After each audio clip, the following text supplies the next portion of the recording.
Hey, welcome everybody to Tough Bumps episode 10. My name is Matt Connarton, and of course, all the way from the great state of Iowa, Erich Pilcher is here. Hello, Erich. Good afternoon, Matt. Happy 4th of July to you and Jenny. Thank you. Yes, happy Independence Day, of course, to you and the birthday boy there, Rocky. Yes, Rocky is 9 today.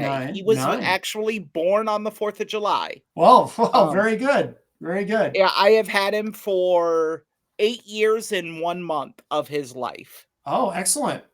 Now we are streaming live. Of course, most people will probably, especially with it being a podcast, most people will probably get the audio version after the fact. However, or watch the video on social media. But we do like to stream it live initially. And for people who are confused, because we've never done this on a Friday before, No. this is highly unusual. Usually we do either Saturday or Sunday. So just a quick explainer to people. The reason we're able to do this on Friday this week is because it is the 4th of July. It is a holiday. And typically, right about this time, I would be heading over to WMNH because I am on the air Friday nights. Friday nights, I'm a co-host on Retro Spectrum Radio with Paulie C. But because today is a holiday, Paul is he's probably on his way to the beach right now if he's not already there. So tonight's Retro Spectrum Radio is a repeat. Might be last week's show, or I'm not sure, but yeah. So that frees me up to do this with you. And it's good because for our main event segment this week, it's good to get into that while it's still fresh in my mind. But we'll come back to that, of course. But yeah, so welcome everybody to Tough Bumps episode 10. 10 weeks. 10 Well, not weeks. not not 10 weeks. I mean, cuz we've had I don't think we've taken a week off. I think there was 1 week we missed, right? Because Yes. computer issues on my end, and Yeah. I had to get a new computer because the one that I had just wasn't cutting it. I mean, I still have the other one, but it wasn't I mean, wasn't we cutting it for streaming. we'll blame you for it then. I'm You fine can with that. blame me. I have broad shoulders. Oh, Uh, awesome. let's We'll go see. with it. Yes, yes. So, of course, every week, for those new to the show, we do the main event, but we also, of course, have the undercard. And we've just got one story this week to talk about for the undercard, and that is It's Cody been a slow Rhodes. news week. What's that? Yeah, slow news week. Yeah. I mean, there's always a lot going on in the wrestling business, but we try to pick things that will be interesting to explore for a full segment and that we both have strong opinions about. Otherwise, I mean, if otherwise you can just go online and find a podcast that just covers every little thing, which some of them do. But And even stuff they make up. yes, that is true too. Who makes stuff up? You think people who make stuff up? Um, uh, let's Let's get not. Let let's get let something for some clicks. Who do you think let makes stuff no, up? no, I Who do yeah, you, who do you think oh, who do you think I is an don't know. incorrigible liar? Go ahead. I Go don't ahead. incorrigible liar is very strong. I think I know. some of the dirt sheet guys take a kernel of a story and let it pop on up to a big popcorn puff. Uh-huh. Uh-huh. And I mean, like this whole thing we talked about carrying Cross not wanting to take bumps, and Mhm. yeah, just one person says it, and it could be just a key grip or someone that doesn't know jack diddly crap about professional wrestling. And all of Yes. a sudden it becomes true. And it's ridiculous. Some of the Rumors things. rumors reported as fact and things like that. Yup. And you're like, really? These are people's livelihoods we're coming at here. You know, an example of that I saw in real time, and it really annoyed me. And these are people I like, so I'm not, whatever criticisms I have of them are constructive in nature. But the Podfather, as they call him, Conrad Thompson, and the show that he does with Eric Bischoff, and we've talked about Eric Bischoff, and I think we both like him and certainly respect him Yes, tremendously. I don't agree very with him on much. everything, um, but they were talking about it. Came up as a subject on the show. Conrad brought up this theory because Vince getting back into entertainment with his new company and so forth. this theory that maybe Vince was going to start a rival wrestling company to go again to compete with WWE. What's that? Theorizing. Right. But when I say I saw this happening in real time, it's like, so I'm watching or really just listening to this podcast of them talking about it. And it took only a couple of minutes for it to go from speculating, like they're kind of like feeding off of each other. Like it took a couple of minutes to go from speculating, oh, wouldn't this be interesting if, to, wow, I can't believe this is happening. So, wow, this is really going to happen. And it's like watching them, the two of them sort of talking each other into it. And so by the end of that segment, it's gone from just this wild theory that Conrad is just throwing out there to, yeah, Vince is starting a new wrestling company. I mean, we can't be 100% sure, but that's obviously what's happening here. And I was like, geez, you guys, this is asinine. You know, one, with Vince McMahon, you can never put anything out of the realm of possibilities. Yeah. He very well could start It's another wrestling company. not going to happen. Yeah, I mean, or he could use this company to buy into an existing wrestling company. Sure.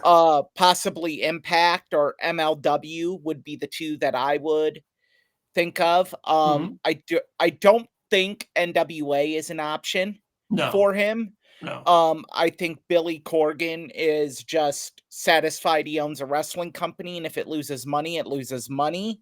And it does. Very much so. Whatever is what it is. I mean, yeah, stuff like that. And even if I do like them, they're guilty of it. You can't spitball and present it as truth. Yeah.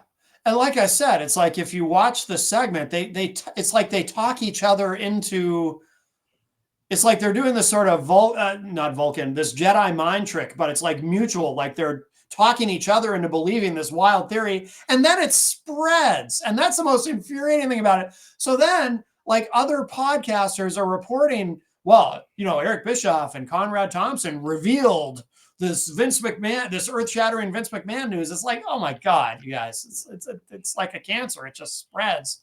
It's just annoying to me. Well, I mean, you also gotta look at it too from this perspective is anytime you go down a rabbit hole of theorizing, eventually you start presenting it as fact. And it's a very slippery slope that I don't even think sometimes you realize you're going down. Sure. So I will give them a pass on this, and I'm not saying you're bashing them for it. I'll give them a pass on it, but what I won't give a pass to is people that actually listen to it, like you, that should be able to ascertain it was all theorizing and just snowballed and being like, oh, this is happening. Yeah. I mean, that's ridiculous. If I wanted to be fed nonsense and that I'm supposed to then believe for no reason, I would just, I know you don't like listen to hear to Vince Russo. I was going to say, brace yourself. I'm about to he who shall not be named. But yeah, because Vince Russo, like, I can't even bring myself to, I don't have the vitriol for him that you do, but I can't even bring myself to click on any of those thumbnails that I see of his stuff, because he just throws the wildest theories out there and he presents it as fact. And it's like, what are you doing, dude? Bro, I got to be honest with you, bro. I'm telling you, bro, this is happening. I have sources still in the business, bro. They're telling me, bro. That this is going down. For the last year, even longer, The Rock is going to fire Triple H. Yeah, he's been saying that, yeah. And it's like, well, if he hasn't yet, and for The Rock to do that, this is a publicly traded company in Endeavor and TKO. He would have to go to the board. The Rock does not have anonymity here. He can't just go in and say, well, Triple H, see ya. Right. It's not as simple as what's portrayed on television for the sake of Yeah, storylines. Yeah. it's Never has been. or as simple as the New York simpleton Vince Russo likes to portray it as. It Yeah. would have to go to the board of directors, Yeah. and I guarantee you, Triple H has more support than Dwayne Johnson does with TKO Sure. Sure. right now. I and Yeah. I will die on that hill Yeah. that they're like, holy crap. WWE is having their most profitable years. Hmm. Yeah, We're they are. making money hand over fist, Yeah. and we're not gonna rock the boat. Sorry, Dwayne. Yeah. Hard to argue with success. Yeah, so yeah, that's just one of the many ridiculous things he has said. He also floated the theory that Shane McMahon was going to get into AEW and uh with a small ownership claim and do a hostile takeover for Hmm. Vince McMahon to buy the company. And people, you're sitting here saying I'm using hyperbole Yeah. to make Vince Russo not reliable, or Hmm. Not no, I'm credible. not Yeah. non-credible. No, this is not hyperbole. He actually said this. Yes. Oh, yeah. Uh, Yeah. but that this was the plan. And no, it can't be the plan because AEW has other minority people who own a minority stake, and Yeah. and those people hate Vince McMahon. Hmm. Um, Yeah. so yeah, it's ridiculous, just Now, dumb. now I don't want to be hypocrites though, because as we're having this conversation, and this is not me trying to be funny. This actually literally just occurred to me. We did claim on this show that we had figured out who the true identity was of the man who pretended to be Sammy Hagar in 1986 at We a did, we WWF event. did, we did. But that was We true, though. I mean, That was true. But people can say that we're full of shit, but no, I mean, we did figure it out. we did. And Yes. the fact of the matter is this: we gave this individual a hard deadline, Hmm. to fess up. And Hmm. what did he do instead? He He dug in. posted a video calling us derogatory names, mentally challenged slurs, and I'm still waiting for part 2 of the video. Hmm. Because when he did the original video, he said part 2 is next. That was 3 weeks ago. Yeah. Yeah. And we haven't had a part 2. Maybe he got caught eating some onions, got a little Oh, teary-eyed. nobody likes onions. Did it? Shh. But yeah, that person is the real Sammy Hagar. We uncovered it. And look, if anyone has proof that proves us wrong, we're open to hear it. Yeah, we definitely have this one right until you prove us wrong. I mean, we can't prove it, but we know. But we know. I mean, We we know. know. I We mean, know. it's a dead ringer, honestly. Yes. It's a dead ringer. You cannot sit here and look at the fake Sammy Hagar and look at this person and say, no, they're wrong. You at least have to, after you see the photo of those two together, you Hmm. side by side, you would have to have a shred of belief Right. that this could be accurate. Yeah. No, I think it's fairly obvious. By the way, that same person, I'll just mention, they have a podcast and a website, and they were talking about how they're going to update the website with new podcast episodes, and still the newest one is from the end of March.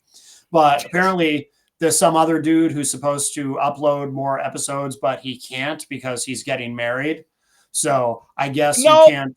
Oh, and he's buying a house. He's buying a house and possibly getting married. And possibly getting married, yeah. So, Matt, how dare you? We're just talking about lying and perpetrating truth and perpetrating theory as fact, and you just misled the audience totally there. Well, I did. I didn't mean to. It's just, When you hear so much bullshit from one person, yeah. it's hard to discern what is what. So I'll give you a pass, but I wanted to clear it up. We believe in truth and honesty Yes. here at Tough Bumps, and Yes. we gotta be truthful and honest. Well, the person we're talking about does have something in common with Vince Russo. They kind of have a similar way of speaking. Yeah, and I believe both of them are functional illiterates. Yes, agreed. Well, should we get to the undercard? We kind of had a little bonus, a dark Yeah, match there. Actually, that was because we yeah. that was an We interesting got the subject. But crowd heated up. that's I right. I I I think though, like I said this when we talked before. I think when we get into this event, you and I are going to share a lot of opinions because Probably. I actually watched it last night Oh, in okay. preparation for this, or Saturday. Yeah, And yeah, we'll get into it. But it's even fresher in your mind. But so our undercard match. Now that we got the dark match out of the way, was I'm trying to be clever with these names for the segments. Although I guess the first one wasn't a dark match because it's on the podcast. But anyway, so Cody Rhodes, and we did mention The Rock earlier. Cody Rhodes admitting in interviews that, or in an interview, that The Rock did in fact want him to turn heel, and that it sounds like Cena was the second choice. this is up there with who was the third man in the NWO. This is up there with that, in my opinion. Yeah. On like, because there's been theories like if Hogan wasn't gonna do it, it was gonna be Sting. Um, or Mabel was the third man. Um, look, Well, this is firsthand knowledge, though. Like where, I get that, but I don't see. I think turning Cody heel at this point would have been it wouldn't have been good. I agree. Because you need any pro wrestling organization needs that pure white bread baby face Sure. to get it over the hump. Because if you don't have that, then you have too many bad guys, or you have too many tweeners, which is highly very comparable, to what AEW has right now. Well, not only that, but there's just no reason to do it. He's still very over as a babyface. Yes. I know that one of the things that people have been talking about is, in terms of him potentially turning heel soon, is that there were some boos for him at WrestleMania and people cheering. I hate when my hat's crooked. People cheering John Cena, but that's going to happen at a WrestleMania with that crowd. Anytime you have John Cena, there's going to be ebbs and flows, not just within the feud, but within the match. Right. And I take that with a grain of salt. What I look at is, in the match with Randy Orton, based on the clips I saw, he had a very good reaction.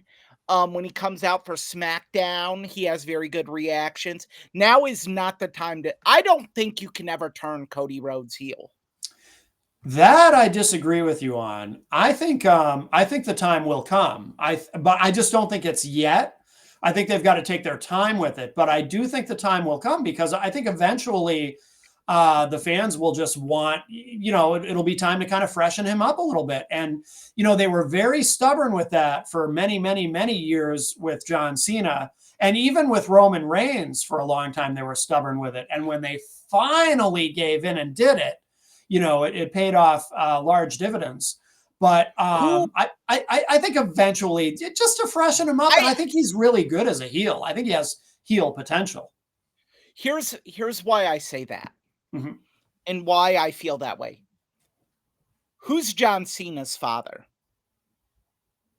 I don't remember his name. Okay. Who is I see where you're going.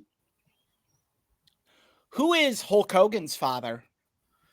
That is Mr. Balea. No, Who is Cody Rhodes' father? right. But what does Dusty have to do with it? Dusty has to do with it because Dusty is probably the truest pro wrestling babyface ever. Sure. Yeah, even when they tried to turn Dusty heel, they couldn't do it. Yeah, it And didn't work. you can sit here and throw, oh, it was a piss poor storyline. The guys they had him working with were afflicted with demons, talking Louis Spicolli and Scott Hall. Yeah. Whatever. No, the real problem was it just didn't make any sense. It doesn't make sense. And so many people, and I can't explain to you why they don't do this with Dustin Rhodes. They attach Cody directly to Dusty. And maybe that's by Cody's design, but in my opinion, Cody has gotten a huge Dusty rub Oh, in the yeah. sense of everyone is always going to see him as a babyface, even though his name, the American Nightmare, was meant to drive the opposite reaction of Dusty's The American Dream. And he But does have heel characteristics. he does have heel characteristics, but I think the best you can do with Cody is tweener. I think that's the absolute best. I don't think you could. I've seen him as a full-on heel in AEW, and it just wasn't.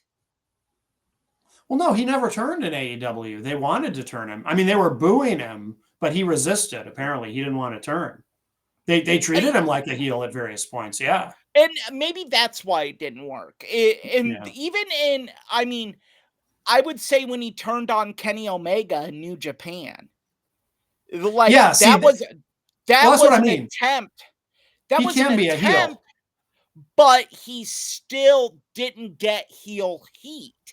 And that's so important for a heel to have, is that heel heat. And if he does, I don't see Cody getting it. I could see it being moderately successful, I guess, Yeah. but him being an over the top heel long term, no. It's not him. Well, that's the thing. I don't think he'd have to change that much because, like I said, he does have heel characteristics. The way that he speaks, the way that he dresses at a time where a lot of people are mad at rich people, and here's this guy with his very expensive suits. I think he could pull it off. I think he'd be effective, but he might get tween reactions, but that's okay. I think. But here's what I just thought of. Yeah. I follow him. I follow Cody on Instagram and everything. How Yeah. are you going to boo a guy that posts loving pictures of his wife, daughter, and dog? How are you going to boo a guy that is the slight, like, he is more American than apple pie with ice cream on it? I don't think it matters. Kayfabe is kind of dead anyway. I mean, people separate the two. I don't think any of that matters. I do. I mean, look at Cena. Does anyone really believe John Cena is now this evil guy who actually hates the fans? No, but he's playing a character. But I've said this before on this program. The greatest characters come from a sliver of truth. Oh, sure. And sure. I believe that John Cena has every negative thing he has said about the fans. He has felt a lot or a little over the last 20 years. Maybe. That's why it's so good, in my opinion. And people have bashed it and everything, and I'm loving it. I disagree. I do too. I think the end of last week's match at Night of Champions was a bit of a cluster. Yeah. I think you had too much going on, the hug of him and Punk, and then Punk thinking, I got to look out for him, but I also got to look out for Rollins, and then Punk I think that you tried to do too much in a short period of time. Yeah. But at the end of the day, I don't know. I don't know. I think it could work. I think it could work. And if he gets tweener reactions, so what? I don't think it matters in today's environment. I mean, a lot of heels get, there's always going to be that segment of fans that cheer for the heel anyway. But what about yeah, like you, for example. Yeah, yeah. What about at SummerSlam? Because there's a theory, and again, I'm not going to try to Conrad Thompson this and say, "Did you know that this is what they're doing?" I'm not going to do that. No, but there's I have a theory about where they're going with SummerSlam too.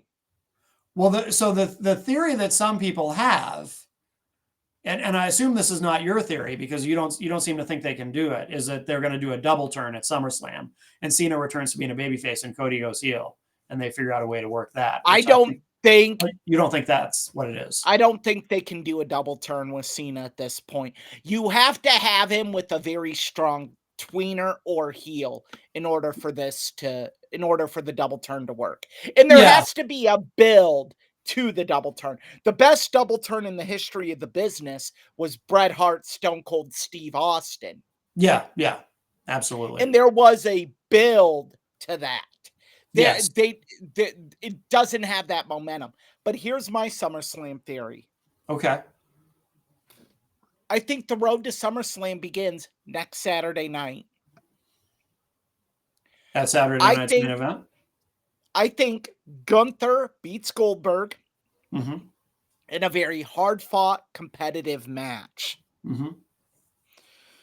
I think at the end of the match, Seth Rollins cashes in. And everyone's like, oh, we get Gunther, Seth at one night of SummerSlam. That turns Gunther babyface. No, we don't. No, we don't. No. What is the biggest match they could do for Seth Rollins' first title defense? Against Cena?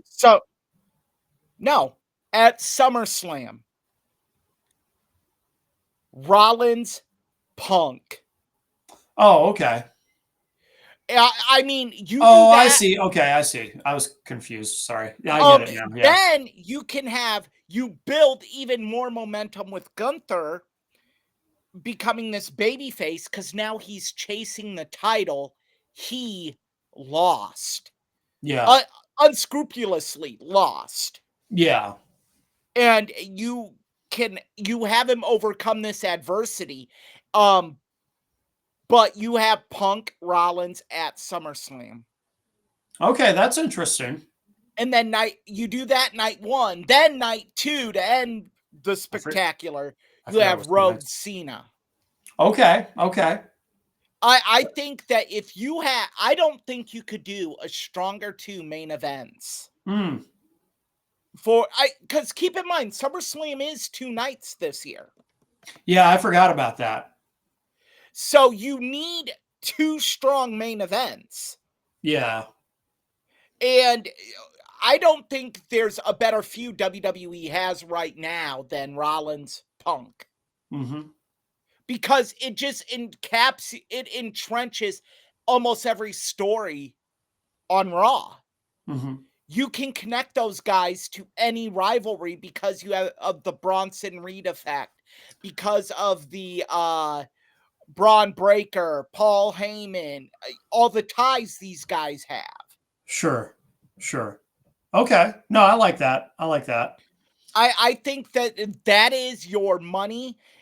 And keep in mind that both Punk and Rollins were very successful in Ring of Honor, which SummerSlam is in New Jersey this year, which is was formerly a major Ring of Honor hotbed. Yeah. It's up there with Philadelphia for Ring of Honor. Okay. Well, that makes sense. So it would be huge. Yeah. To have that. Yeah. Night one. Yeah. I hope it happens because I think that put it in Hell in a Cell even. Like make it have stipulations. Make this be the blow off for Yeah, I these agree. two. I agree.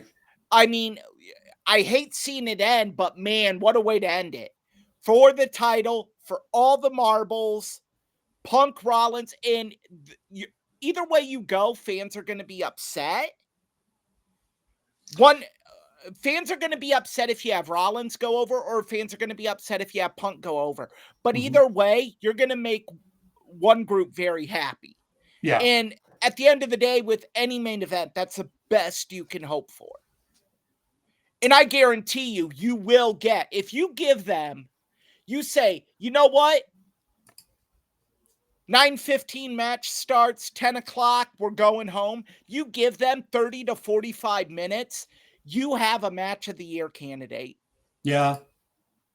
Yeah. All right. Well, shall we get to the main event? Oh boy. I wish I still drank alcohol. WrestleMania 8. Oh yeah. Let me find that. I gotta find that graphic there. Oh, do we have the poster? I have a poster. I found a couple different ones, but there's a particular one that I found especially interesting because it's got more going on than the other ones I found. Because this one's got that's the cover. That's the cover of the program. Oh, is it? Yeah, yeah. I like it because it's got, all the posters I saw, of course, had Hogan and Sid and Savage and Flair, but this also has Undertaker. There is actually in circulation. There are posters you can buy. They're very hard to come by and very expensive as someone who's into wrestling collectibles like I am. Yeah. Hogan and Flair squaring off on a WrestleMania 8 poster. So now that you mention it, I found something. Let's see. I think I have that. Because I saw this. Let me grab it here. Because that was supposed to be, for people who don't know, that was supposed to be the original main event. Flair just looks so bloated in that photo. You think so? Oh my goodness. Let me grab this other picture here. I assume this is the one you're talking about. It's the only one I've seen like that. That one? Yes. Yep. Because that was supposed to be the original main event. Yep. And I remember being completely baffled when it changed, because one of the criticisms I had about the build to WrestleMania 8 was, well, first of all, I thought it made perfect sense that it was going to be Hogan versus Ric Flair, because that was a dream match to so many people. The perennial WWF champion against the NWA/WCW champion. And then I thought they did when they changed it, I thought from a storytelling perspective, they did such a piss poor job. Oh, it was the drizzling shit. They really didn't explain it at all. I mean, they did some things to set up the new double main event, which then switched to Hogan versus Sid Justice and Ric Flair defending against Macho Man Randy Savage, but they didn't explain it very well at all. I like the Hogan and Sid story. Yeah, I like the story, but I like this story they told with that. But look, there's something to be said of sometimes your dreams can become a nightmare. Yeah. That's what happened here. Because when we saw Hogan versus Flair in WCW, every time we saw it, I thought, this is god-awful. Talk about two guys. I hated it. It. Because, one, the two guys, they just did not work well together. At least, this is all my personal opinion. Yeah. Take it for what it is. You don't like it, fine. I never liked Hogan versus Flair. I think for Ric Flair to be, when Ric Flair's a champion, you need a guy that can match with Ric Flair technically. You can't have a big powerhouse unless it's a powerhouse that puts fear into someone like Vader. Sure. That makes sense. But I remember thinking when they did Hogan versus Flair in WCW, it was always like, why am I worried about Hogan beating Flair? Well, it pulled a big buy rate though, because they were finally because they were giving us the dream match that Vince deprived us of. And that's fine. But for me, as a fan, I was just like, Ric Flair has the 4 horsemen. Mm-hmm. The horsemen could just get involved. Or Ric Flair could get himself disqualified. Why do I care? Right.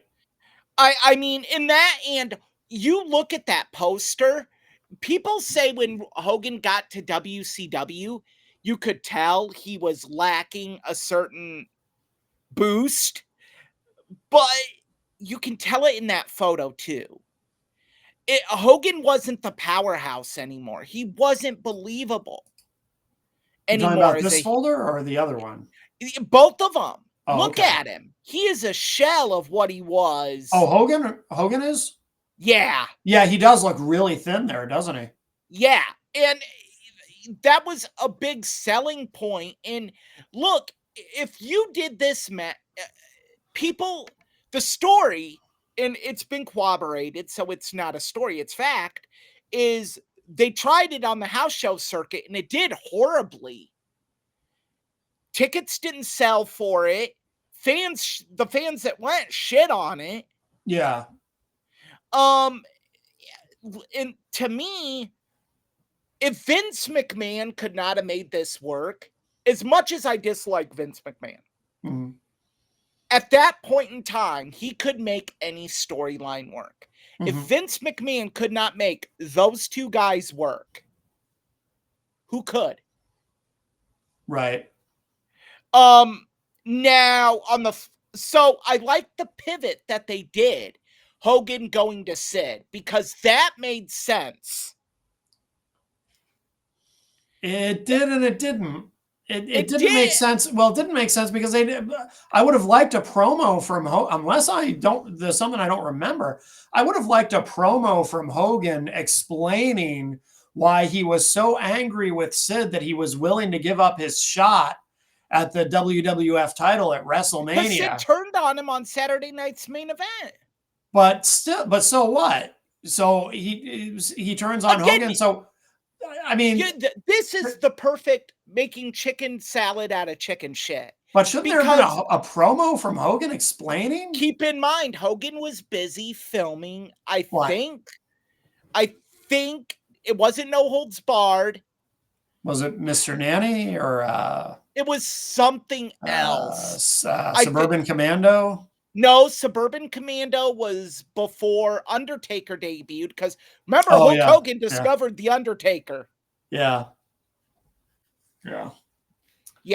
No, I know Hogan was busy, I guess, but still, there should have been something. Okay, but Matt, I'll present a question to you. Usually you present the question to me, so I'm switching it up here. Okay. What pivot was better? Hogan going with Sid or Flair going with Savage? Well, Flair going with Savage, they bothered to fill in the blanks. You know what I mean? But if you fill in the blanks and the words don't make sense, what's the point? That was just awful.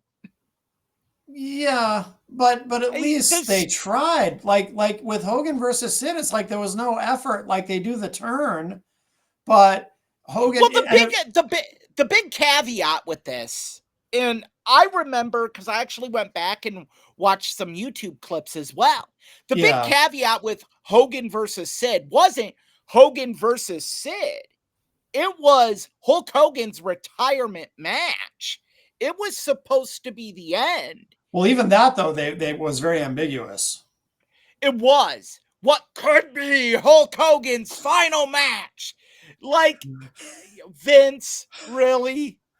Oh, yeah. And but here's the thing. So they managed to put in enough effort where Vince does that sit-down interview with Hulk Hogan and asks him, is this your final match? And Hogan's like, I don't know, brother. I'm not sure. Like they managed to do all that, but they couldn't at any point have Hogan cut a promo where he says, something to the effect of, you know what, brother, I was looking forward to getting my title match at WrestleMania, but I'm just so mad at Sid. I'm going to fight him instead. Yeah, Why? Why didn't we get that? Some form of that. Something. It just didn't happen. No, I get what you're saying. And it Very makes sense. sloppy storytelling, in my opinion. I mean, on both sides of it. Yeah. I mean, because the whole thing with Ric Flair, like, one of the what is supposed to be detestable things about Ric Flair is Ric Flair can get any woman he wants. Mm-hmm. Why is he obsessed with Miss Elizabeth to the point of bringing up a relationship that happened many, many moons ago? Well, now maybe you can answer this because I can't remember this detail. Was it he was playing? I mean, the obvious answer to me is he was playing mind games with Savage. But did the mind games with Savage begin before or after the match was announced? Because if the mind games began after the match was announced, that makes sense. Savage is his opponent. He's playing mind games with him. But if the mind game started before the match was announced and that was a way to get to the match, that doesn't make any sense. I think it started. I want to say it started before the match was announced.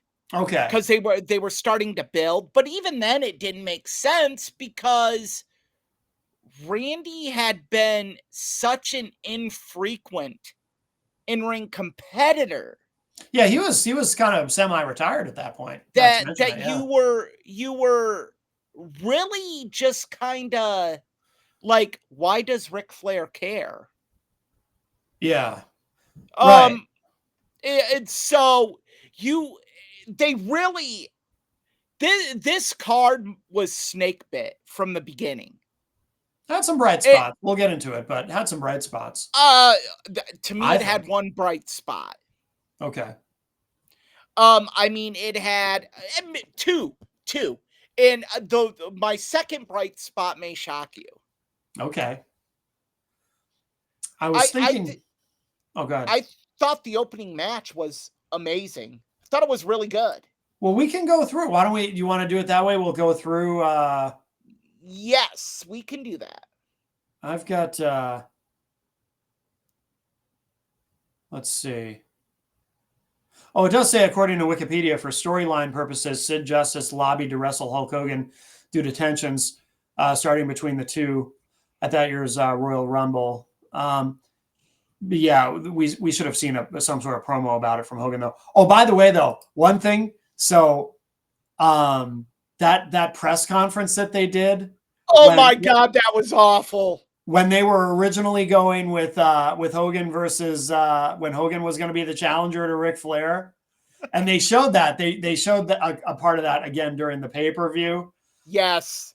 So awful it was good, in my opinion. Yeah, I don't know how many times I've gone back on YouTube and watched Sid's reaction, and Jenny was seeing it for the first time when we watched WrestleMania 8, that press conference, and she thought it was pretty funny too. The way Sid, his over-the-top reaction in that moment is hilarious. It's hilarious. It's so funny. WCW producers saw that press conference when they did the whole Goldberg thing. Yeah. They're like, Sid, we want you to act like this. Yeah. Oh my God, that was funny. I need to throw this in, Matt. Rest in peace, Sid Udy as well. Oh yeah, of course, yeah. Because I mean, we are probably going to be very, very critical of Sid. Yeah. In this episode, but he tried, and he has nicknamed Softball Sid. Yeah, because he used to take time off from wrestling to go play softball. Yeah, that was his real passion. He was more passionate about that than he was wrestling, even though he never made a dime playing softball. But he was, hey, God bless him. I mean, that was his passion. He went and chased it. I'm as dumb as you think I am. That promo. And I have half the brain that you do. Oh, they, yeah. and oh, can we start over? Oh, we're Oh, live, pal. oh yeah. Yeah. Sid's greatest opponent was the English language. No, Sid's greatest opponent was the was it the shaving cream can when he dismantled the barber shop set. Oh, that's right. And they showed that clip too during the pay-per-view. Jenny was like, what's going on here? Yeah, because she hadn't seen that either. The can legitimately explodes. Yeah, yeah. No, I really liked Sid, and I liked that he was so over the top and I think absurd. he is. I thought he was hilarious. There was, for the longest time, I did not like Sid, Yeah. but I think he's easily one of the top 10 best big men in professional wrestling history. Yeah. Yeah. I mean, he isn't on the level of my top 3 Yeah. because I go Vader number 1. Vader, hands down, number 1 greatest big man in pro wrestling history. 2, I get a lot of flack for, but I go with Kevin Nash. Mm-hmm. 3, I gotta go with Scott Hall. Yeah. 4, Bam Bam Bigelow. I mean, but Sid is definitely in the top 10 Oh, sure. of Yeah. greatest big men because in the ring, and there are so many Sid stories we could tell, like when he shit his pants at WrestleMania 13 in the main event with The Undertaker. Yeah. Well, he was scared. It was the Undertaker. I'd shit my pants too. Yeah, poor Undertaker still had to tombstone him. Yeah, that must have been awful. Oh, That must have been awful. Oh, so I'm looking at the rundown for the event. So there was a dark match that we didn't have to sit through, of course. thank God. The Beverly Brothers versus the Bushwhackers. Yeah, no, thank you. Yeah. So then they opened the pay-per-view with Reba McEntire. One of Texas Mike's favorites. Oh, yes, that's right. That's right. Texas Mike loves Reba McEntire singing the Star Spangled Banner. He even sang Fancy on Retro Spectrum Radio with Pauly C. Yes, he did. Yes, he did. See, I tie it all in. I tie in the Connarton verse very well. We appreciate that. We appreciate that. Yes, the Connarton verse. I like it. I made a comment to Jenny while Reba was singing. I said, "Boy, she's not taking her time, is she? Like she sang it fast, until the end. Of course, she hits the big. You gotta think though. You gotta think. This is hard to say. I was gonna say might be the biggest crowd she had sung in front of. Probably, yeah. Yeah. At that point. But she had been around since the late 80s, so I don't know. But yeah, at that stage, I don't see country music selling out a stadium. Right. I agree. Yeah. Like the Hoosier Dome. So look, Reba, damn, can she sing? And you know what? People, you can give me shit for this. Her show was very funny. I never saw it. Her sitcom, Reba. I never saw a single episode. I chuckle. Yeah. Because at night before I go to bed, I watch the Golden Girls. And then the Golden Girls I loved.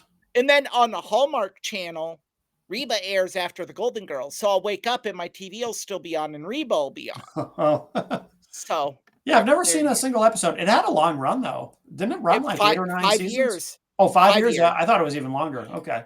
Yep. Yeah, it was on the CW, and the CW was notorious for canceling shows. They would cancel shows right when they hit the syndication cutoff. Oh, gotcha. Yeah. Because that's when they're most profitable. 5 years. When you can plug them in, when you can end them and throw them right into syndication. Yeah. So the first match on the pay-per-view, Shawn Michaels versus Tito Santana, and Shawn. I think that match was awesome. I thought it was good too, and Sensational Sherry. It was cool to see her there, and she always played her part very, very well. And keep in mind the interesting story about Shawn at this point. Shawn had just really started moving as a singles. Yeah. And for him to go out and have a good match with uh El Matador. El Matador, yes. Good That, job, Vince. that part was Racial unfortunate. racial stereotypes for the win. Yeah. And there's a lot of jokes. Heenan spits out a lot of jokes Yes. that Yeah. none of that stuff offends me, but it's like, but you couldn't do that today. Oh my goodness. Bobby Heenan would get canceled today. Oh yeah, definitely. Yeah, Um definitely. But yeah, I thought it was a yeah, good match. well, I mean, Jesse Ventura always called him Chico Santana. Yeah, yeah. Vince would correct him and say it's Tito, and Jesse would say, "Yeah, that's what I said, Chico." Yeah, Chico Santana. yeah. Oh, It was a we're gonna different get time. canceled. Oh yeah. It was a different But time. it's so great. And look, Tito, you can definitely tell the skills had fallen off a little bit, rightfully so. I mean, Tito had been doing it A for little bit. You're still damn so good long. though. Still good, yeah. They had a But really good match.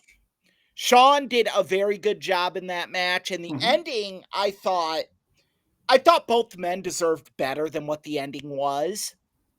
Yeah. I thought the ending was hokey, but all things considered, you know, they were still trying to figure out Sean is a singles. Yep. Yep. And I don't even think he had a finisher then. I think it was that slingshot suplex. He hadn't even adopted Oh, the Sweet super Chin kick. music yet. Yeah. Yeah. Yeah.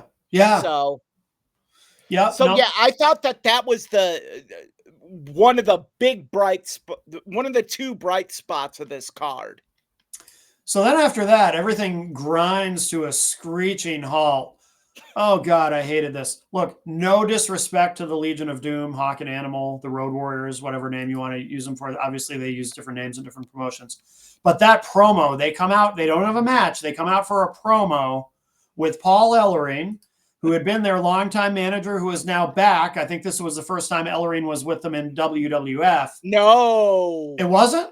No. Remember, SummerSlam was at Wembley. Oh, Ellering was there at that point? Okay. Yes, because he had that stupid ventriloquist dummy riding on the motorcycle with him. Oh, this was after Rocco? Was it Rocco, the dummy? Yup. This was after. Rocco. Okay. I've got my timeline confused. Okay. For some reason, I was thinking this was before. Oh, God. Because Brett had the Intercontinental title. Yeah. Lost it to Bulldog. Bulldog dropped it. Brett won it back, and then Brett legitimately was very sick. Yeah. And when he lost to the Mountie? He lost to the Mountie, and then Piper beat the Mountie at Royal Rumble. Yeah. Yeah. So that's how I remember the timeline. Oh, okay. Gotcha. Yeah, this promo, it just seemed like it went on forever. I'm like, oh my God, is this ever going to end? I mean, LOD, look, I think they could do really strong promos, actually, but the trick is it's got to be short to the point. Hawk talks, Animal talks, whoever, I can't remember which one used to say what a rush, whatever. Just get that promo done and out of there. This just went on and on and on. Oh. There's something to be said here for synergy within a tag team. Yeah. And at this point, Hawk's Demons were in full control, and him and Joe Laurinaitis, who is Animal, were not getting along at all. Sense. Yeah. So even doing a promo, if you're not getting along with your tag team partner, it's gonna show. Is that why they brought back Ellering at that point, do you think? Well, yes and no. Paul Ellering is, you got to understand with Paul Ellering, everyone's like, well, Paul was just their manager. Paul was pretty much their real life manager. He was, yep. He made sure they got to things on time, advised them on how to invest their money, watch their payouts. He did everything for them. Yeah, and he's a legit manager. I think the big thing with Paul Ellering was, okay, we bring Paul Ellering into the mix. Maybe he can get Hawk under control. That makes sense. I didn't know that. That makes sense, though. Yeah. And maybe we can get this curtailed. So when he comes back from the suspension, there's that, let's rein him in. Let's Yeah. rein him in and get this under control. Because we know what they're capable of. Yeah. And it just never really happened. And No. that's the shameful part of it. Um, Yeah. I mean, because I wanna say, down the a few months down the road is when Hawk legitimately quit WWE, just walked out and Yeah. left the Animal high and dry, Yeah. Yeah. and then Um, went and competed in Japan with someone else as the New Road Warriors or something. oh, okay. Okay. Yeah, that all sounds familiar. Yeah, so that promo was brutal. I was so glad when it was over. It says here the Legion of Doom were originally supposed to challenge Money Inc. for Yep. the championship, but due to Hawk being under suspension until after WrestleMania, they were replaced in the match by the Natural Disasters, which obviously we'll talk about later. Yeah. So up next, was this one of your bright spots? Because this was for me.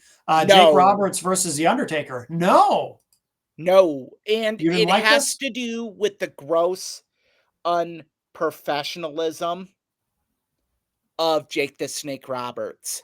Okay. Look, as great as Jake is, Hmm. you're going to hear this word a lot, I think, in this episode. Jake's demons had fully taken hold.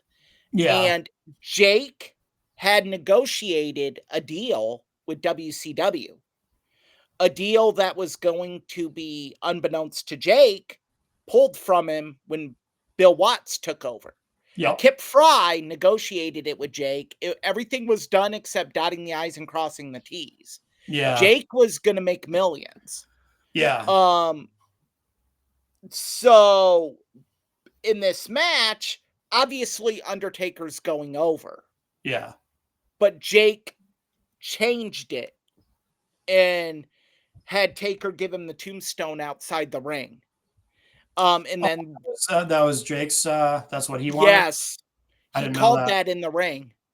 Oh, he did. The I didn't know original this finish was tombstone in the middle, 1, 2, 3. because I thought I did find that odd. I didn't know the backstory here, but I did find it odd that it was on the outside of the ring like that. Yes, Okay. Why did Jake want that? Do you know? because he wanted to go out looking strong. But that's weird because that doesn't to me that doesn't make him look any Yes, it stronger. does. You think so? Because here's the logic. Yeah. Undertaker, this big, badass bad guy running through everyone. But to beat Jake Roberts, he had to tombstone him outside on the arena floor to get the pin. Yeah, I get. I mean, I see it, but I don't think it. I don't think it I matters think much. I grading the match, it's a good match. But yeah. again, we go back to the point I made with Tito Santana. Yeah, you can tell Jake there were issues. Hmm. Jake wasn't as good as he used to be in the ring. And that was very telling in this match. Yeah. And I think the fact that they had such an amazing story Yeah. leading up to this, Oh, I loved the build up. the buildup was amazing. I Yes. thought that this match, it could have been a triple main event with this match. I think with that expectation, this match fell way short. Yeah. Yeah. I liked it just because I liked the characters involved. I did not know the backstory though behind the finish, so that's interesting. That's interesting. Yeah. That really led to the issues with Vince and Jake. I mean, there were issues already because Jake had been promised a run with Warrior. Hmm. Warrior held up the company. Vince fired him. There went Jake's big money run. Jake said he was promised an agent position, and Vince said no, due to Jake's extracurriculars. Hmm. Um, Yeah. yeah, look, is what it is. Jake has admitted he was wrong in Hmm. doing that. Oh yeah. Um, what he did, that's like a cardinal sin in pro wrestling Yeah. to change a finish like that. Yeah. And Yeah. And Undertaker still being somewhat green and wanting to keep his job was Oh, yeah. like, Yeah. He's going to do whatever Jake tells him in that case. Yeah. yeah, yeah. And, you know, so yeah, he did it and it came off as serviceable, but Yeah. not the definitive ending that feud deserved. No, I agree. So up next, this has to be one of your bright spots, right? This is the bright spot. Roddy Piper versus Bret the Hitman Hart for the Intercontinental title.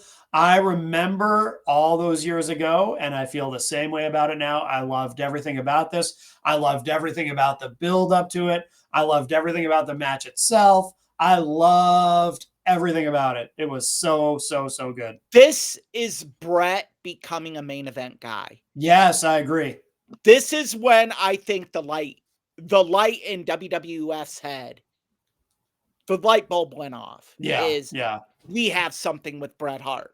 Yep. Because look, you can put Roddy Piper with anyone and you're going to get a good match out of it. Sure. But what Bret Hart did in an event where this was the fourth match. That's generally the match right before intermission. Yeah. To have this match be there and for them to tear down the house like they did. Yeah. And the finish. We have seen Bret Hart copy that finish multiple times. Yeah. And every time he does, it makes perfect sense. And it did in this instance. Well, and it put Bret over in a major way too, Piper being willing to do that, because Piper had this thing where, he refused to be pinned, but he took the pin and he was willing to do that for Bret.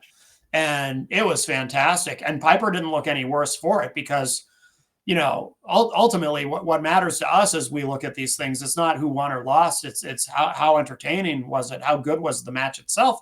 And it was so good. What a great match does for me is if I go back and watch it all these years after, I still have the same feelings and emotions I had when I first watched it? Or are they amplified? If it's either or, it's a great match. It's an all-time great match. This match fits that criteria. Absolutely. I can watch this match ad nauseum. And I think if anyone is looking to get into professional wrestling, this is one of the matches you have to watch. Because Bret and Piper put on a clinic on how you tell a story within the ring. Yes. Not only that, but another thing that made this match really interesting was this was two baby faces at a time when that was unusual. Now today it's every week we've got babyface versus babyface and heel versus heel matches. But at this point, it was pretty rare, not unheard of, but it was relatively rare. And the crowd, supported them both, and but that was unusual at that time. But it worked. That was spectacularly well. Yeah. It did. And kudos to both men. Yeah. Yep. And they both came out of it, both baby faces too. Still, just absolutely incredible. And by the way, too, that was the point as I was watching it with Jenny, that was kind of the point where I started to realize, so far, all my impressions that I'm having watching this now, watching WrestleMania 8 in the year 2025, it's all the same impressions and feelings I had watching it all those years ago. Like it hasn't changed. Like I remember thinking all these same things then, what I liked and what I didn't like and all that. So up next was this promo where they do this satellite interview with Lex Luger because he couldn't contractually compete yet in the WWF, but instead he was the marquee name for Vince's World Bodybuilding Federation. And Lex looks inhuman in this interview. I don't know if they might have intentionally for, as a production choice, gotten a chair for him that was too small, but he looked unnaturally. I mean, he had to be pharmaceutically enhanced, right? Oh yeah. Like he looked cartoonishly large. that body was not from Ico Pro. No. Oh, Ico Pro. That's right. Yes. Ico Pro. That was the big thing. Oh, Vince's. Oh, I hear that the stuff tasted awful too. Really? Yeah. Yeah. Well, all I know is it takes an integrated approach to training, and that's what Ico Pro is all about, according to Brett. But I still remember that commercial. Oh dear God. But yeah, this yeah, I mean, Luger just looked, I mean, it was like Cartoonish. yeah, he looked like a cartoon. It was wild. I mean, I don't know what's worse. This promo or when they introduced him as the narcissist in Bobby Heenan's homoerotic. You know? Like, that's the best way to describe it. Yeah. Well, at first he wasn't even the narcissist because in the build-up, Heenan kept calling him Narcissus. We're going to debut Narcissus, and then they changed it when it was time for him to actually debut. No, and then Bobby he became Heenan the couldn't narcissist. say narcissist. He couldn't say it, right? Yeah. Yeah. So he figured it out eventually, but yeah.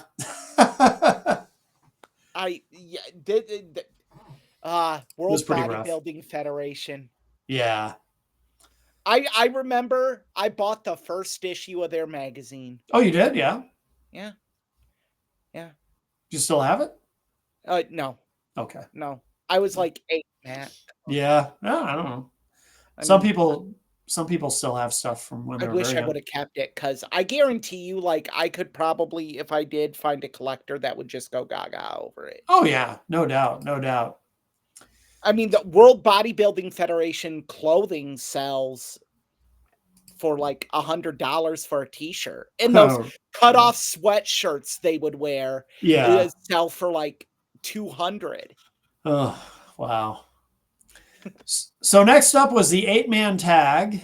Big Boss Man, Hacksaw Jim Duggan, Sergeant Slaughter, and Virgil against the Mountie, the Nasty Boys, Repo Man, and the Repo Man. Now, and Family Feud host Ray Combs was guest ring announcer.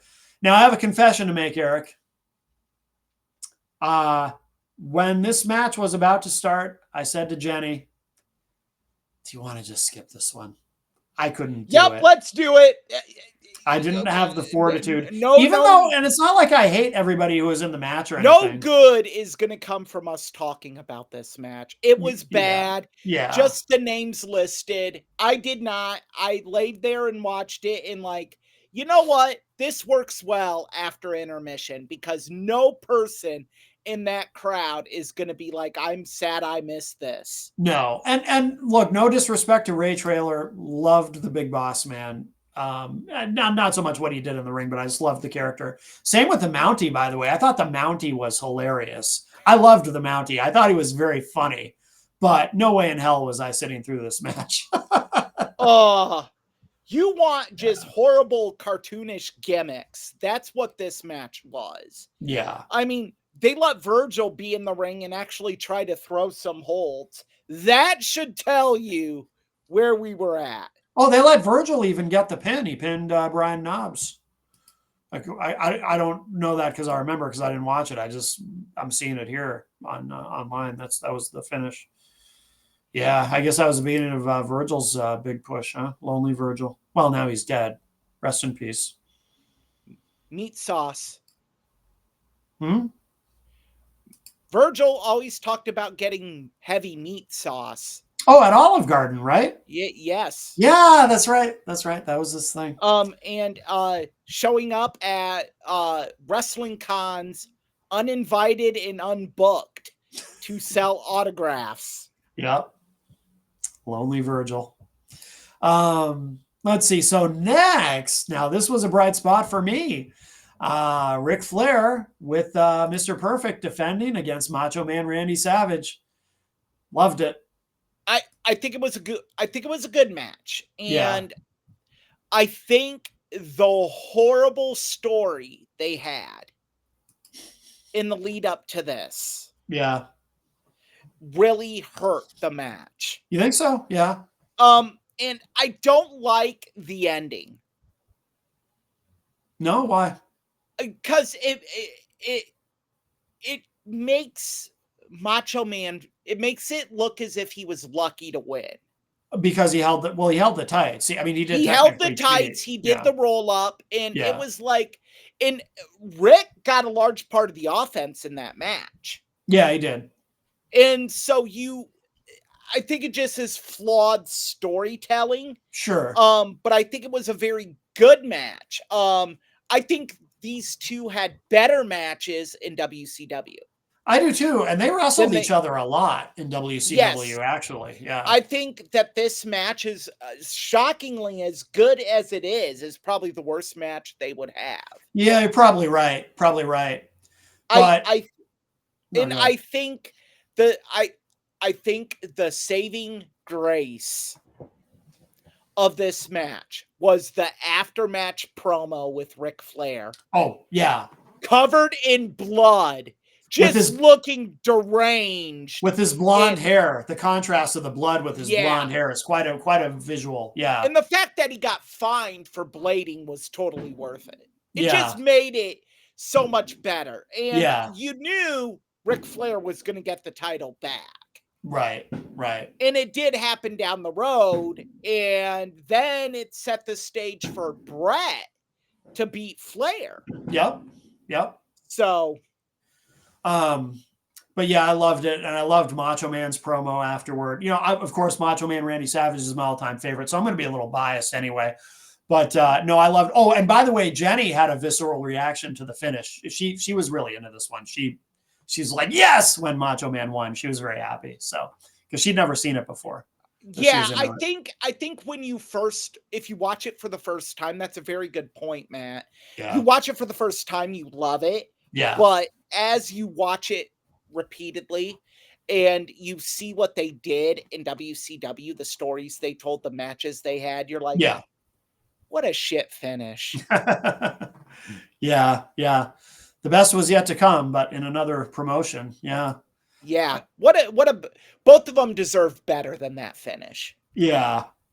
So up next was Rick Martel versus Tatanka. At some point too, I made a comment to Jenny, and it might have been going into this match, that a lot of these characters just would not fly today. This was a very cartoonish era. I did enjoy. Oh, sorry. Go ahead. What were you going to say? I was just going to say, I think this card suffers from too many matches. Oh, really? Yeah. Trying to fit it all in. Like, you could have butchered that 8-man tag match. That didn't have to happen. No, it didn't. The Rick Martel Tatanka match did not have to happen. I think this card is very guilty of trying to get as many guys on the card just to get them over. Sure. And I think that Tatanka, and I love Tatanka. I think he's a great character, and everything you hear about him, his first name's Chris. I forget his last name. Chavez. Chris Chavez is his real name. He's a great guy. Yeah, that's true. You never hear anything bad about Tatanka. No, and a great worker. I mean, something to say. His win streak ended against Ludwig Borga. Yeah. He put Ludwig Borga over because he felt it would be good for the business. Yeah. And turns out that, I mean, no, he knew. Everyone knew about the Nazi tattoos and everything like that. And honestly, this will probably be the most we talk about Ludwig Borga, because guy is a piece of shit.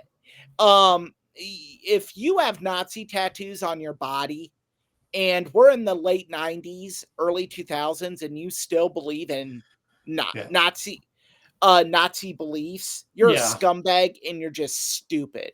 Yeah. So you're an asshole and you're not worth the air you breathe. Yeah.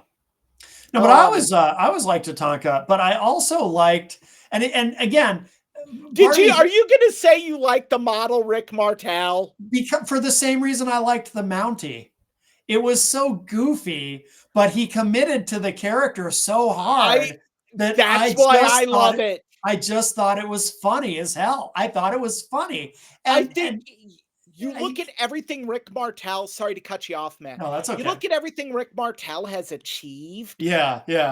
And he still remembers the model with arrogance. which blinded Jake Roberts. Yes, I remember that. And I mean, it's kind of a shame in one way, because he was sort of a victim to the same thing that Tito Santana fell victim to.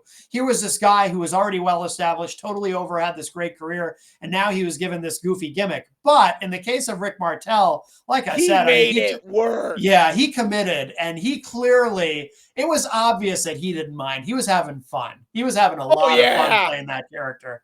You know, if we're going to talk about Rick Martel, I don't know again when we'll get the chance to talk about him again. Yeah. But his best of 7 match series with Booker T really got Booker T over in WCW, down the road even. Rick Martel, just steady worker. He was an AWA world champion. Yes. Yeah, just consistently good performer. Oh, yeah. And yeah.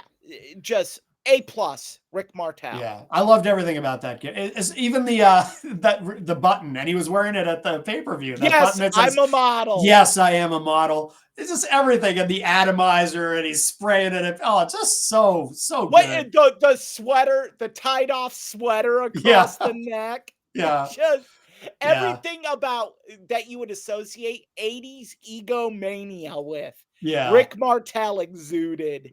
Yeah. So, yeah, and I thought the match was okay. I didn't mind the match. It was a good match. It was a good match. Again, you had two guys that were just, one was a good worker, one a great worker, and they went out. I think that this is a perfect time to say the theory of they didn't try to overdo things. They just went out and had a good match. And sometimes that's what you got to do. That's the job. Right. Like, don't get it in your head, hey, we're wrestling on WrestleMania. We got to take it up a notch. No, you can have a house show match at WrestleMania. Yeah. And that's what they did. And it was good. Yeah, absolutely. Next up was Tag Team Champions Money Inc., of course, Ted DiBiase and Erwin R. Shyster versus the Natural Disasters, Earthquake, and Typhoon. Mixed feelings here, and I'll tell you why. So we didn't want this one. We actually tried. We got partway through the match, and I said to Jenny, "I'm kind of bored. You want to just skip the rest of this match?" I did like, because they kind of took a little bit of a chance. I did like the Natural Disasters as baby faces. I thought that was kind of cool, just because we'd never seen Earthquake as a baby face before. I liked Earthquake as a babyface. Yeah. I didn't have an issue with that. I thought that was kind of cool. I thought this match was the drizzling shit. It was bad. Yeah. Ted DiBiase was, for all intents and purposes, done. Oh, yeah. Erwin R. Shyster, Mike Rotunda is a great wrestler. Ray's dad, of course. Yes. I just don't think, and Bo Dallas's dad. Yep. I don't think Mike was fully invested in the Erwin R. Shyster character. I think I think he committed to the character early on, but I think at this point it had run out of, it had been too long. And I love Earthquake and Typhoon, and and I liked you can kind of tell I liked the finish only because you can kind of tell, like John Tenta, Earthquake, he looked legit happy, winning a title as a babyface at WrestleMania. It's kind of a cool moment for him, because he's another guy. Nobody has anything bad to say about John Tenta. No. Obviously, he's passed away now. But... I mean, the fact that he has a dark side of the ring is very confusing to me, because we associate bad guys with having a dark side of the ring. Right, yeah. But John Tenta has one, and if you want to know more about him, his family is involved in it. And it's a very touching episode. Okay. Just about the man, and even when cancer was just eating away at his body, he was just very, very, still, not negative, and just all about his family. Yeah. And very happy that he got into the WWE Hall of Fame this past year. Yeah. Him and the Shockmaster. I said that to Jenny too. I said, by the way, Fred Ottman. Typhoon, that's the same guy who's the Shockmaster. The Shockmaster. Yep. Come at me, Sting. That was Ole Anderson's greatest performance. Yeah, probably, huh? Yeah. Ole Anderson with the voice. I got to tell my Shockmaster story. Yeah. So, if you ever hear Dusty tell the story, because Dusty booked this. Yeah. He booked the Shockmaster. Yeah. There's a clip of the unedited version of the Shockmaster debuting when he trips through the wall and you hear Ric Flair go, "Oh God." Yeah. But he gets back there and Dusty's just sitting there like, what just happened? Yeah. And Fred goes, "You think I fucked that up?" And Dusty goes, "I think you done fucked it up, buddy." Yeah. He's another guy, though, everyone loves. Nobody ever has anything bad to say about Fred Ottman either. Fred Ottman, I've actually had conversations with Fred. Have you? I think I was mentioning this, yeah. Yeah, Fred's a great guy. Fred is just like, Fred's a sweetheart. And, you just wish there were more guys like him. And he fully embraces the Shockmaster. Yeah, yeah. He'll do conventions and he will have the Shockmaster helmet with him. Oh, that's like great. So many guys would probably disavow this. Yeah, yeah. That's Fred, what he's most known for, yeah. I mean, if you're known for something notoriously not bad, as in something morally wrong, but bad, like a bad movie, you can either, one, embrace it, or two, disavow it. Yeah. Fred embraces it. He has boxes of the Shockmaster figures, and he will sign them for people. Yeah. Hit him up on Facebook, $50. You can own a signed Shockmaster figure. Good for him. Good for him. I mean, he is a sweetheart, and the love he has for John Tenta. Yeah. If you could definitely tell during the Hall of Fame induction, the love he had for John Tenta. Yeah, absolutely. So yeah, great guys. Probably one of the most underrated tag teams in WWE history. Mm-hmm.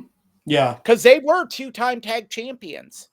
And they won the titles as both heels and baby faces. That's right. Yeah, that's right. So the next to last match, the penultimate match, Owen Hart versus Skinner. I have another confession to make. No disrespect to Owen Hart. Love Owen Hart. But we skipped this one. I could not have given a shit less about Skinner, Steve Keirn. I just didn't care. I didn't want to bother. It was getting late. I think this match, you see flashes of what made Owen good. Yeah. And you see flashes of the end of Steve Keirn. And flashes Steve Keirn of the end. I mean, I would say he was already done.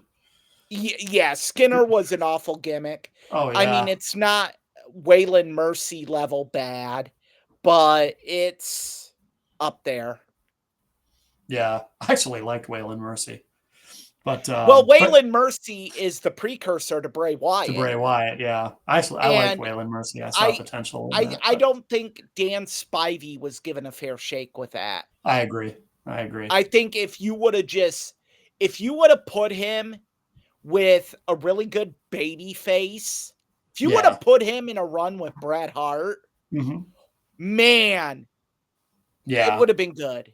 It would have been good. But no, instead you had Bret wrestling a demented dentist. Yeah. Well, so then we get to the main event, or the co-main event. Hulk Hogan in what could be his last match. Who really knows, right? At the time. Well, we know. Well, we know now, but versus Sid Justice. Oh, by the way, I noticed something during this match. that I'd forgotten about. On commentary, Gorilla Monsoon refers to him a few times, I think, as Psycho Sid, which eventually, in a few years, when Sid came back, he came back as Psycho Sid. I thought that was interesting. But yeah, so these guys had they had a match. In the history of pro wrestling, Matt, there have been many matches. This was one of them. Yep. I think we can kind of one. Just this is bad. It's so bad. Hogan has to get his spots in. This would have been the perfect match to have Hogan get the crap beat out of him. Mm-hmm. And then hit the comeback. Mm-hmm. But it didn't happen. And it totally killed Sid. It killed this run for Sid. Well, Sid was on his way out anyway, wasn't he? That was the whole point of bringing back the Warrior at the end and chasing Sid away. Well, yes, but you could have left the door open for him to come back if the match was done better. Yeah. And it wasn't. And you know, people say, well, what killed this match was Papa Shango missing the cue. We should talk about that because a lot of people aren't going to know that story. Oh, boy. Yeah, so Papa Shango was later supposed became, to do a... Later became the Godfather. You're missing a character. I know, Kama, the Supreme Fighting Machine. Yes. I try to repress that memory. Kama was lame. Kama Obviously. was awesome. Kama was awesome. Did you like Kama? I liked Kama. Really? I thought it sucked. I mean, it wasn't Saba Simba, but... Oh, God. Poor Tony Atlas, yeah. You want racist stereotypes? Well... I don't think you can find a Saba Simba match on the network. Probably not. No, you're probably right. Yeah. Yeah, that was probably... Hoo boy! Yeah, it was rough. It was rough. Did they ever do Saba Simba versus Akeem? Probably not, huh? Oh my goodness. Anyway. Like, the balls to do Akeem during apartheid. What are you doing? I know. It was a different time. Apparently. So the finish of the match. So Hogan and Sid, they have their shit fest.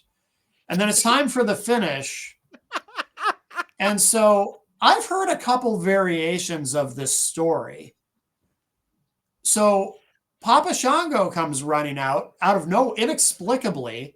Like, I don't remember there being any buildup to him getting involved. This seemed random, right? Well, Papa Shango had a knack for going after the top baby faces, the all-powerful baby faces. Because keep in mind, he did that gimmick with Warrior with the green vomit and all this other crap. Yeah.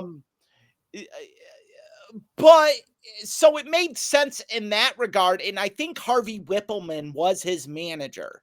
Oh, okay. I hadn't made that connection. Okay, that makes sense. tie made sense because Whippleman was there in the corner of Sid. Yes. Look, the story I'm sticking to, because Charles Wright, everything I've heard is he's pretty much a professional. Yeah. Guy does business, does what he's supposed to. I think Gorilla Monsoon missed the cue he was supposed to do. Oh, you think Monsoon was supposed to cue him? That's the story I have heard. And the story has come from Bruce Pritchard as well. That there was supposed to be a cue on commentary for Papa Shango to hit the ring, and Gorilla Monsoon didn't say the line. Oh, so they didn't cue him until they started seeing the finish, and they're like, "Oh shit!" Oh, and thank heavens Harvey Whippleman knew what was going on, and Harvey Whippleman gets in, and it was just a cluster. You could definitely tell that things went tits up, as they say. So Papa Shango runs out because supposedly, so Hogan does his finishing move, the leg drop on Sid, and Sid kicks out. Allegedly, that wasn't supposed to happen. Sid No, Papa Shango was supposed to break up the pin, was supposed to break up the pin, causing the disqualification. I like what happened better, even though what happened, I mean, shit versus shit is still shit. But at least what ended up happening was slightly more interesting. Just seeing Sid kick out of Hogan's leg drop, because. But then you ask the question, like, why is Papa Shango interfering when Sid just kicked out? Yeah, true. And it creates more of a cluster. Yeah, like Sid kicked out. Why are you here? Yeah, the whole finish was terrible. I mean, so a blown cue can screw everything up. Because even if everything had gone correctly, it's still a terrible finish. Like, why do you want this finish for this kind of a finish for the main event at WrestleMania? You're going to end WrestleMania, the big show of the year, with a crappy finish where DQ finish. Yeah, well, like why? Like, what were they thinking? What was Vince thinking? It's crazy. It's so dumb. And then Hogan's got to fight these guys off, Sid and Papa Shango, and then Warrior comes back and Warrior's music hits and he runs out and chases away Sid and Papa Shango. And as Bruce Pritchard likes to say, Hogan must pose. So then Hogan and Warrior triumphantly do their big pose in the ring, and that went on, I think, longer than LOD's promo. Yeah, well, because this was supposed to be the last. This was supposed to be the last hurrah for Hogan. Yeah, and of course this was his way of passing the torch to the Warrior. Well, I'm leaving, but the Warrior is back. Yes, the whole thing was terrible. Oh God. And so it would have been logical. Now, it could have been intriguing if Sid was sticking around, but Sid was also out of there because they could have done Warrior versus Sid, but they didn't, right? From what I remember, they just did, they did Warrior versus Papa Shango. I do need to add, I screwed up earlier.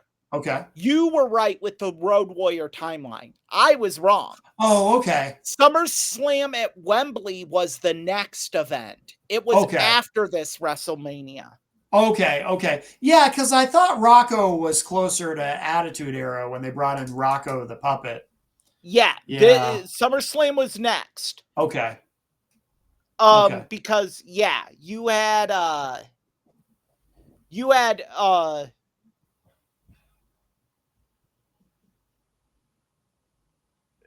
Ultimate Warrior and Savage for the WWF Championship. Oh, yes. That I liked. That was shockingly enough, that's probably the best Warrior's done. Yeah. Savage could bring the best out of almost anybody except maybe Crush.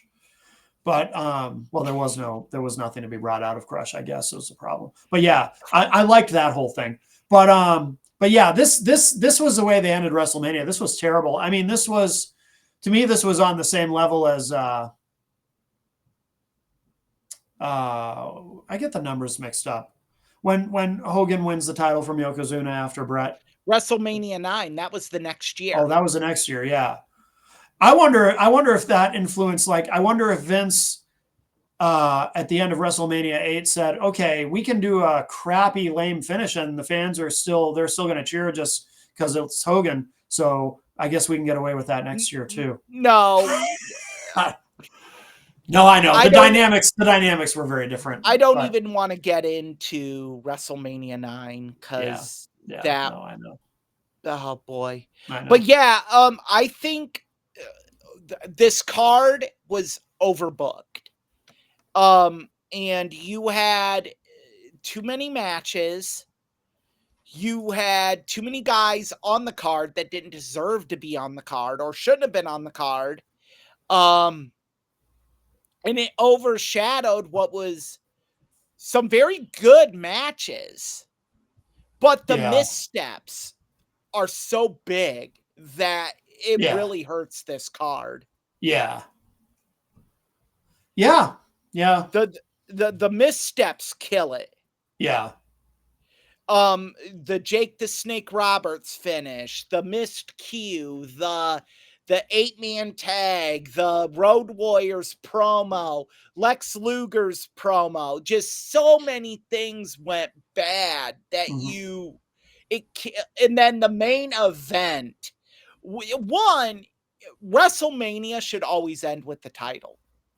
Oh yeah, I thought that was so weird when watching this back in the day. I was like, I remember being confused. I remember watching it live and being confused. I was like, when they do Flair versus Savage, I was like, huh? They're doing this now? I mean, you know, in it goes back, and I go to WrestleMania X8 to prove this point. Everyone seems to forget that Hogan and Rock was not the main event of that WrestleMania. Right. They did not go on last.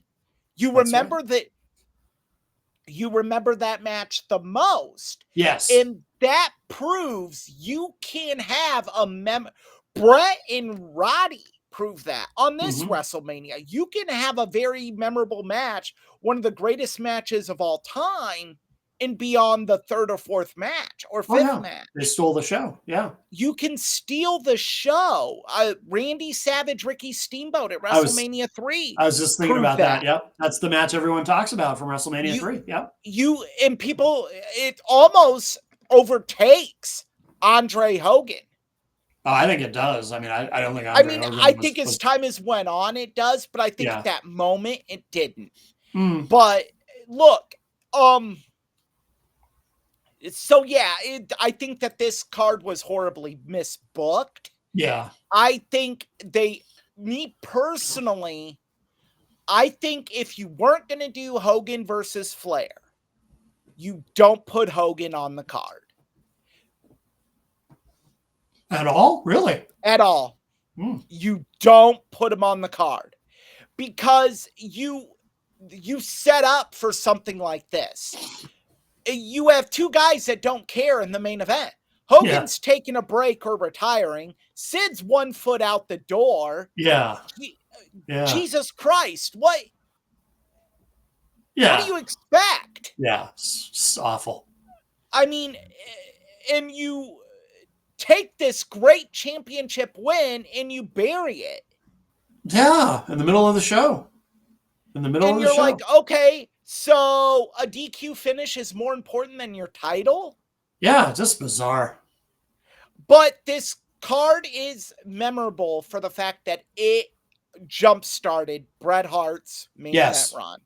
Yeah. And I think that's the best thing and really started showing Shawn Michaels as a singles competitor. I agree. But yeah, two guys that would really be a part of the biggest changes in the business. True, yeah. And yeah, I would really encourage people if you're gonna check out anything from WrestleMania 8, check out Bret versus Piper. So good. Yeah. In every way. Bret Hart's favorite match of his career. Has he said that? Yeah. Okay.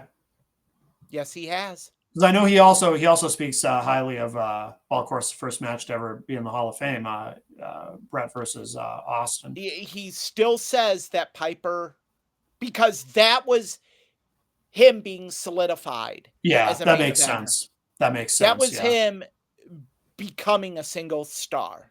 Yeah. Because there was still the theory of, can he do this? Mm-hmm.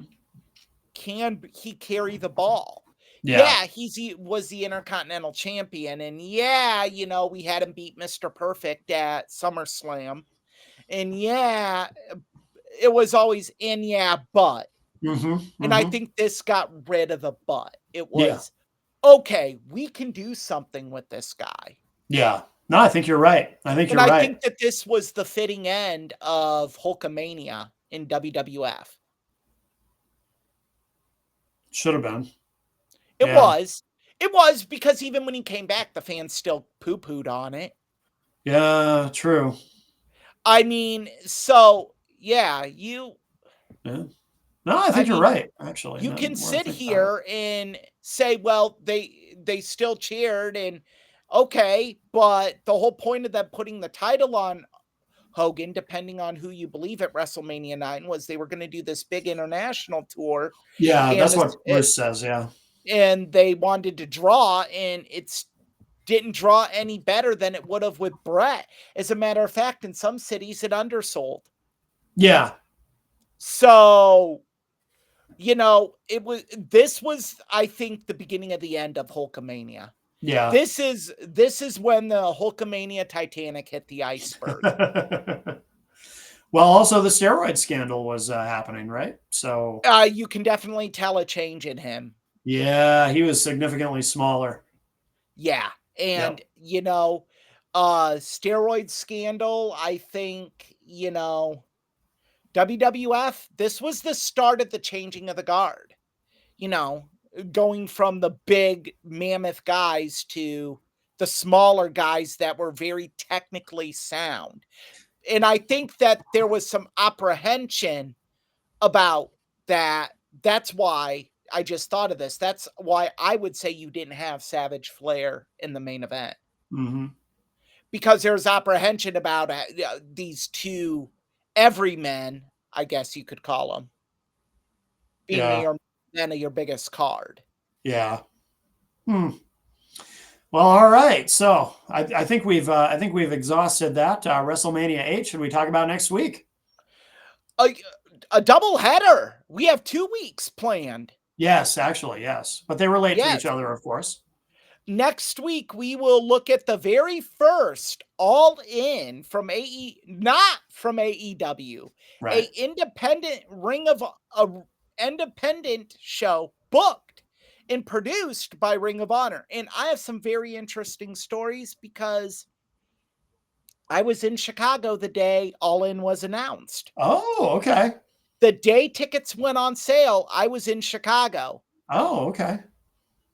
Interesting. And because Ring of Honor had a show that Yeah. day as Okay. well. Oh, okay. And Okay. there's a lot of great stories I have because we are in the full in trenches of Bullet Club Mania Yeah. at this point, and there's a lot that goes into that. Yeah. Yeah. And then Cool. the following week, we're going to look at the first 6 years of AEW. Hits, misses, regrets. If you're a fan of AEW, I'm going to advise you may not want to listen to that one because Well, I'll have some positive things to say, even though I don't watch it very much. um I'll have I'm some not gonna oversell it. I mine will be in terms of the positive impact on the business overall that I yeah, think I they mean don't get enough I credit will for. have some positives, but look, people, if in 10 weeks you haven't gathered my thoughts on AEW, you haven't really been listening. So Without AEW, you don't have Cody Rhodes as a main eventer in WWE. yes, you do. I disagree, but that'll be a good argument we can have because that gets clicks. Yes, we do. Without AEW, you might not I even have CM Punk right now. You might I'll not. agree with you. I'll agree with you on that. But Okay. I will not agree with you on Cody, and I will share why next week because I have some things I can share and Okay. talk about that people that weren't in Chicago that faithful day might not know. Oh, very cool. Okay. Well, I look forward to that very much. Look forward to that very much. All right, everybody. Well, I hope you've enjoyed this episode. And of course, make sure you give us a like on all the socials, Tough Bumps. And if you want to know more about me, mattconnerton.com, all of my various endeavors. And if you are catching this live on Friday as we stream this, of course, I'll be on this weekend, as I am every Saturday, Jenny and I, on Matt Connarton Unleashed, 9 a.m. to 12 noon. Go to mattconnerton.com for details on that. And Eric, what do you You want the are people to know? you can look me up on Instagram, Pilcher 617, Twitter, Pilcher 319, Facebook, Erich Pilcher. And we should tell people, too, you want to look for Eric with an H. Yes, Erich with an H. Because you have an unusual spelling. It's not unusual. It's a German spelling. I didn't know that. I should have known that, though. Yeah, it's a I'm German Irish and spelling. German. I should have known that, but Never occurred to me. Have you met a lot of other Erics that spell it that way? No. And funny enough, in school, every year until like my junior year of high school, there was always one teacher that would say Erich. Really? Pilcher. Yeah. And it's like C before H makes a K, and you're the person up there teaching me. Right. This makes no sense to me at all. Oh, that's funny. That's Oh funny. yeah, I think they would call me an incorrigible ball breaker. Sure. Sure. All right. Yeah, yeah. It also led to one of my many nicknames, Erich. Oh, really? Yeah. Yes, Erich. Mm. My nickname in high school was Connarton Connarton. because people had trouble with my Wasn't last name. Covington? No, it was not Covington or Connington. It was Connarton. Ratso Fatso? No, no. Hmm. Well, or Matzo or whatever. yeah. Well, you know, so stupid people come up with stupid nicknames. Yeah. I mean, you know, maybe we should dedicate songs on this show, man. Oh. There is, you know, one way, I will tell you this. One way to a woman's heart is to dedicate a very offensive and obscenity-filled song to her. Yes. That's what a real New Yorker does. Absolutely. We should all strive to be the sewer scum of New York. Wow. All right. Well, on that note. On that note. All right. Thanks, Eric. Thanks, everybody. And we'll talk at you next week on Tough Bumps.